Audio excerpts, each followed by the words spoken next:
ফেসবুকে যে যেখানে এই ভিডিও দেখছেন সবাইকে জানাই ছাদের সমর্থন। আর বিশেষ করে আমার মাঝে উপস্থিত আছেন আমার এলাকা ভাই ওয়াসিম, আরও উপস্থিত আছেন মুরব্বী এখানে। আর বিশেষ করে আজকে একটা বিষয় আমি ভিডিও করলাম যে দারুণ যে করলাম যে একটা বিষয় জানতে চাই যে ভাই আপনার সংগঠনটা মানে কি কি কার্যক্রম আছে একটু বলবেন?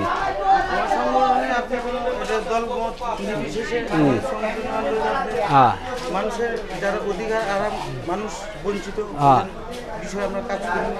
আপনি যেখানে চাঁদাবাজ, যেখানে সন্ত্রাস, মানে যেখানে অন্যায় সেখানে আপনারা মানে রুখে দাঁড়ান। আচ্ছা মুরব্বী, আপনার একটা বিষয়টা হলে এই সংগঠনটা মানে আপনি কিভাবে দেখছেন মানে একটু বলবেন? মানে না হয় এটা মানবিক একটা সংগঠন, ঠিক আছে, এটা মানুষ কল্যাণের জন্য একটা সংগঠন। আচ্ছা আরেকটা বিষয় হলো যে আপনারা যে কিছুদিন আগে একটা প্রোগ্রাম দেখেছেন, মানে এই প্রোগ্রামটা কি একটু বলবেন? মানে আমরা একটা থানা কমিটি করব, হ্যাঁ, মানে ওইখানে পদ দেবে নাকি? পদ দেবে।